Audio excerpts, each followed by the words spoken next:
Jaya Radha Madhava Punya Vihari.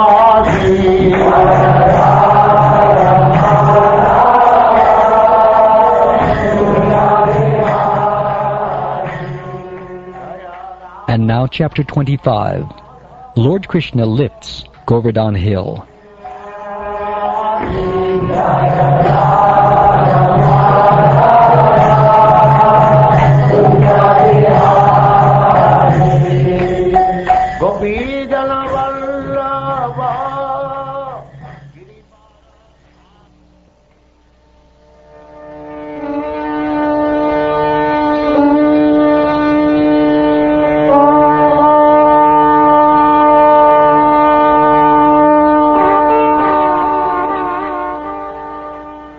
Shukdev Goswami said, My dear King Parikshit, when Indra understood that his sacrifice had been put aside, he became furious with Nanda Maharaj and the other cowherd men who were accepting Krishna as their lord.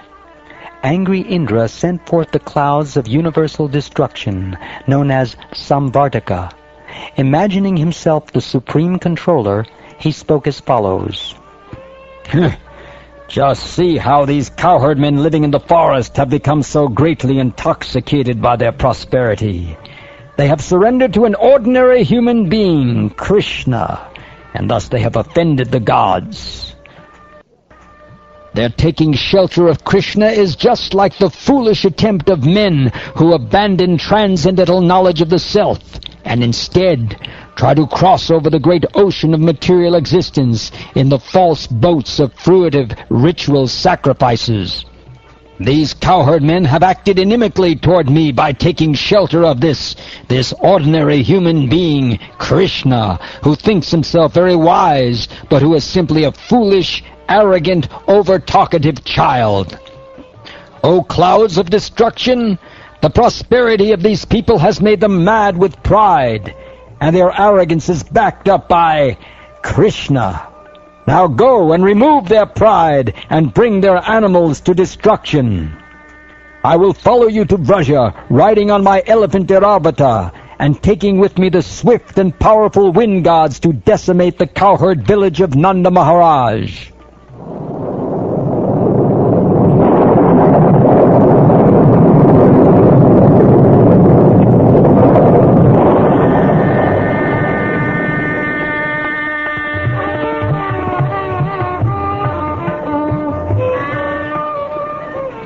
On Indra's order, the clouds of universal destruction, released untimely from their bonds, went to the cowherd pastures of Nanda Maharaj. There they began to torment the inhabitants by powerfully pouring down torrents of rain upon them. Propelled by the fearsome wind gods, the clouds blazed with lightning bolts and roared with thunder as they hurled down hailstones.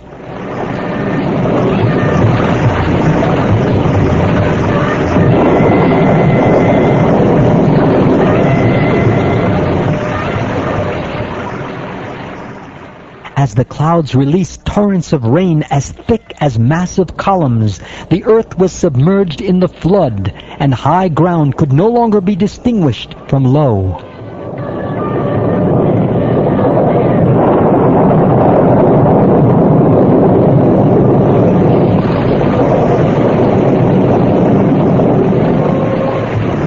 The cows and other animals, shivering from the excessive rain and wind, and the cowherd men and ladies, pained by the cold, all approached Lord Govinda for shelter.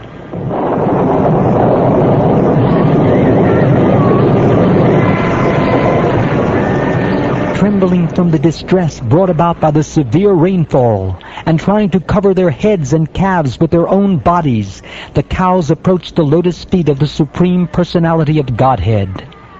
The cowherd men and women addressed the Lord. They said, "Krishna, Krishna, O most fortunate one, please deliver the cows from the wrath of Indra. O Lord, you are so affectionate to your devotees. Please save us also."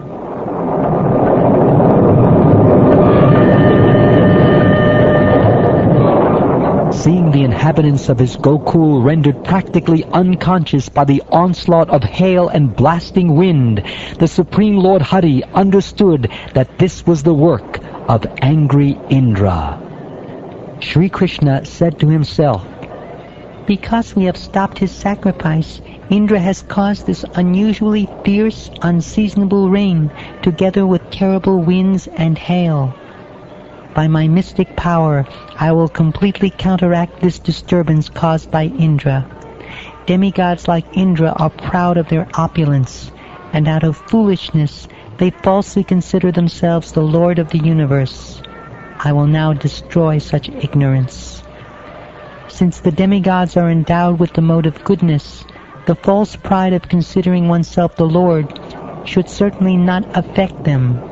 When I break the false prestige of those bereft of goodness, my purpose is to bring them relief.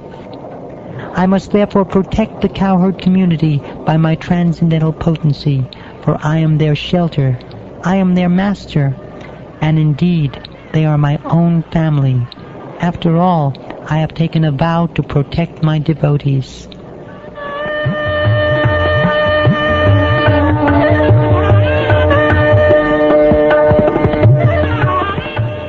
Having said this, Lord Krishna, who is Vishnu himself, picked up Govardhan Hill with one hand and held it aloft just as easily as a child holds up a mushroom.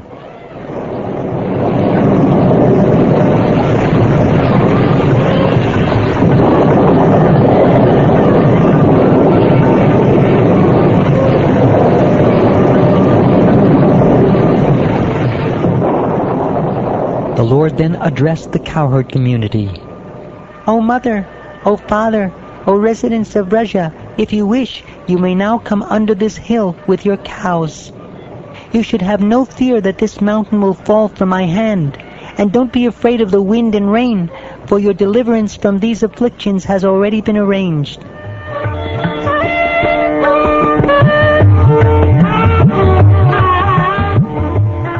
Their minds thus pacified by Lord Krishna, they all entered beneath the hill, where they found ample room for themselves and all their cows, wagons, servants, and priests, and for all other members of the community as well. Forgetting hunger and thirst, and putting aside all considerations of personal pleasure, Lord Krishna stood there holding up the hill for 7 days as the people of Vraja gazed upon him.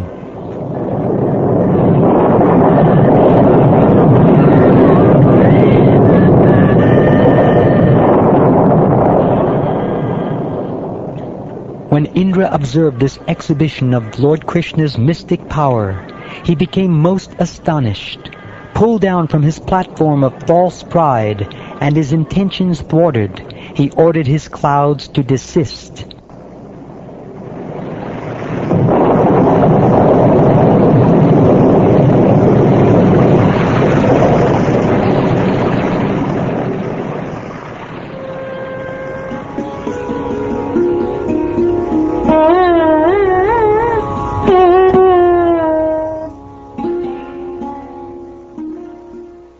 Seeing that the fierce wind and rain had now ceased, the sky had become clear of rain clouds, and the sun had risen, Lord Krishna, the lifter of Govardhan Hill, spoke to the cowherd community as follows.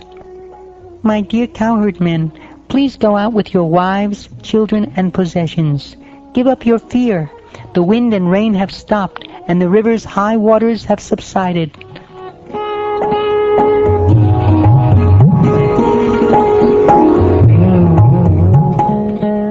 After collecting their respective cows and loading their paraphernalia into their wagons, the cowherd men went out. The women, children, and elderly persons gradually followed them. While all living creatures looked on, the Supreme Personality of Godhead put down the hill in its original place, just as it had stood before. All the residents of Vrindavan were overwhelmed with ecstatic love, and they came forward and greeted Sri Krishna according to their individual relationships with him, some embracing him, others bowing down to him, and so forth. The cowherd women presented water mixed with yogurt and unbroken barley corns as a token of honor, and they showered auspicious benedictions upon him. Mother Yashoda, Mother Rohini, Nanda Maharaj, and Balaram, the greatest of the strong, all embraced Krishna. Overwhelmed with affection, they offered him their blessings. In the heavens, O king, all the demigods, including the Siddhas, Sadhyas, Gandharvas, and Charanas, sang the praises of Lord Krishna and showered down flowers in great satisfaction.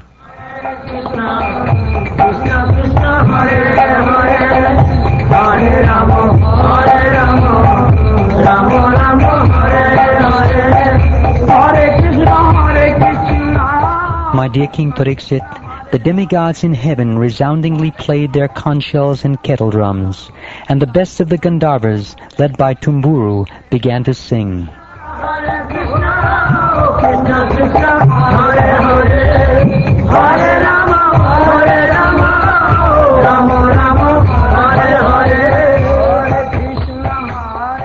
Surrounded by his loving cowherd boyfriends and Lord Balaram, Krishna then went off to the place where he had been tending his cows. The cowherd girls returned to their homes, singing joyfully about the lifting of Govardhan Hill and other glorious deeds performed by Lord Krishna, who had so deeply touched their hearts.